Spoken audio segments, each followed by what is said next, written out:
माझ्यावर 70,000 कोटींच्या घोटाळ्याचा आरोप झालाय असं वक्तव्य अजित पवारांनी केलं। अजित पवार खुद के गिरेबान में झांक के देखिए यावर चव्हाण म्हणतात अजितदादांनी असं बोलायला नको होतं असं वक्तव्य चंद्रशेखर बावनकुळे यांनी केलंय।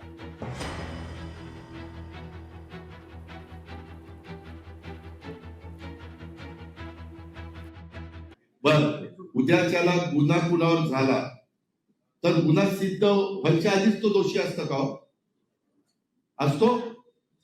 तुम्हाला माहितीये माझ्यावर 70,000 कोटीचा भ्रष्टाचाराचा आरोप झाला ना? ज्यांनी ज्यांनी केलं त्या सगळ्यांच्या बरोबर मी सरकारमध्ये आहे का? आहे ना? अजित पवारांचं हे वक्तव्य जे आहे हे वक्तव्य निवडणुकीच्या पार्श्वभूमीवरती असणारं हे वक्तव्य आहे असं मला वाटतं। अजित पवारांनी खुद के गिरेबान में झांक के देखना चाहिए जसं हिंदीमध्ये म्हणतात ते पाहिलं पाहिजे। ते कोणत्या पक्षाबद्दल म्हणतायत?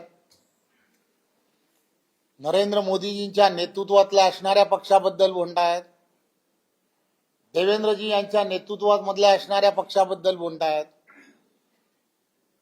मला असं वाटतं की आम्ही असं ठरवलं आहे, अजितदादा, एकनाथजी आणि देवेंद्रजी आणि आम्ही सर्वांनी असं ठरवलं आहे की मित्र पक्षात निवडणूक लढताना मित्र पक्षात मतभेद आणि मनभेद होणार नाही याची काळजी आमच्या तीनही पक्षांनी घ्यायची आहे। अजितदादा असे का बोलले मला माहीत नाही, त्यांनी बोलायला नको आहे। अजितदादांनी बोलायला नको आहे कारण आम्ही सर्व नेत्यांनी बसून ठरवलं आहे, आम्ही सर्व समन्वय समितीच्या पदाधिकाऱ्यांनी बसवून ठरवलं आहे।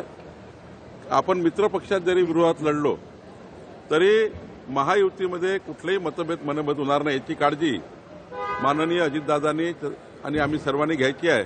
माननीय मुख्यमंत्री देवेंद्र फडणवीसजी यांनी आतापर्यंतच्या निवडणुकीच्या कुठल्याही भाषणामध्ये कुठल्याही नेत्यावर कधी टीका केली नाही।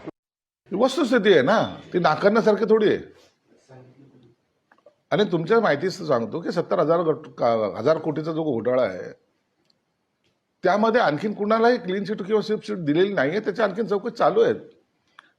आणि म्हणून अजितदादांनी स्पष्टपणे सांगितलं की मी चौकशीला समोर जायला तयार आहे। म्हणून आता बाकी ह्या सगळ्या गोष्टी निवडणुकीच्या तोंडावरच का हा प्रश्न सुद्धा उपस्थित होतो। लोकशाही मराठी ऐका, पहा, जागरूक रहा।